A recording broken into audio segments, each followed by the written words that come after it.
8वीं शताब्दी ईसा पूर्व में जब असीरियन साम्राज्य ने इजराइल के साम्राज्य पर कब्जा किया, तब वहाँ की 10 जनजातियाँ बिखर गईं। आज तक इन जनजातियों के बारे में कई किस्से और दावे मौजूद हैं कि वे दुनिया के अलग अलग हिस्सों में जाकर बस गईं। इन्हीं में से एक जनजाति थी मनसे, जिनके वंशज होने का दावा भारत के कुछ समुदायों ने किया है। Like and subscribe. नमस्कार दोस्तों, आज हम एक बेहद रोचक और गूढ़ विषय पर चर्चा करेंगे। क्या आप जानते हैं कि भारत के उत्तर पूर्वी हिस्से में बसे कुछ समुदाय खुद को इजराइल की लुप्त जनजातियों में से एक मानते हैं, और हाल ही में जो मणिपुर में हिंसा हुई है उसका इन समुदायों से क्या संबंध है और उसका इन समुदायों पर क्या असर पड़ा है, इस पर चर्चा करते हैं। सबसे पहले बात करते हैं इजराइल की लुप्त जनजातियों की अवधारणा के बारे में।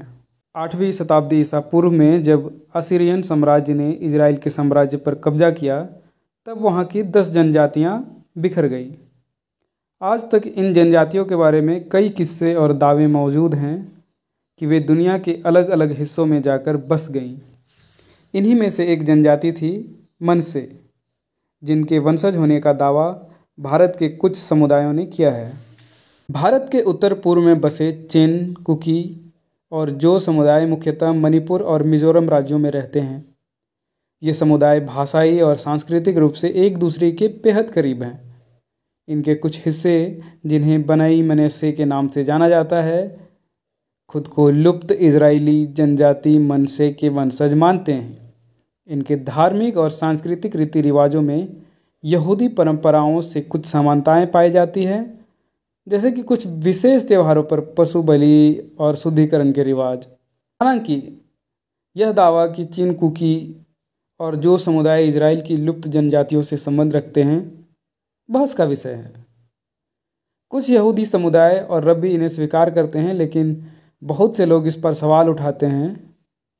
मुख्य धारा के इतिहासकार इस बात का समर्थन नहीं करते, क्योंकि ऐतिहासिक या जेनेटिक प्रमाण की कमी है। बावजूद इसके बनाई मनसे समुदाय ने 2000 के दशक से इजराइल में बसने की प्रक्रिया शुरू की और वहां जाकर इजरायली समाज का हिस्सा बनने का प्रयास किया है। अब बात करते हैं मणिपुर में हाल ही में हुई हिंसा की, जो इस समुदाय के लिए एक बड़ी चुनौती बन गई है। मणिपुर में ये संघर्ष मुख्य रूप से कुकी जो समूहों और बहुसंख्यक मैतेई समुदाय के बीच है। यह संघर्ष तब शुरू हुआ जब मैतेई समुदाय ने भारत सरकार से अनुसूचित जनजाति का दर्जा मांगा। इससे वहाँ की कुकी जो समुदाय को लगा कि इससे उनकी ज़मीन और संसाधनों पर खतरा बढ़ सकता है। इसी वजह से तनाव बढ़ा, जो बड़े पैमाने पर हिंसा में बदल गया। इस संघर्ष ने कुकी जो समुदाय और खासकर बनाई मनसे पर गंभीर प्रभाव डाला है। हिंसा के कारण समुदाय के बहुत से लोग अपने घरों से बेघर हो गए हैं, जिससे उनके धार्मिक और सांस्कृतिक गतिविधियों पर भी असर पड़ा है। जो बनाई मनसे समुदाय इजराइल जाना चाहता था, उनके लिए इस संघर्ष के कारण और भी समस्याएं उत्पन्न हो गई हैं।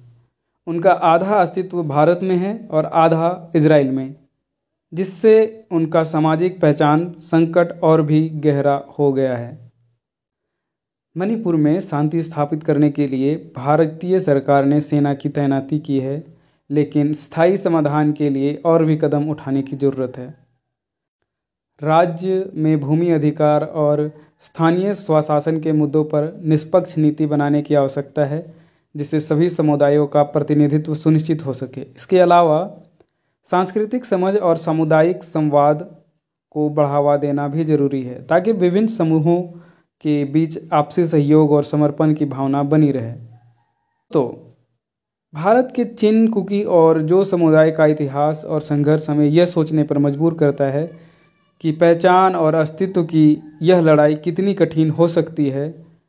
बनाई मनसे समुदाय, जो अपनी इजरायली जड़ों को लेकर गर्व महसूस करता है, मणिपुर जैसे संघर्षों से गुजरते हुए अपने भविष्य के लिए नए रास्ते तलाश रहा है।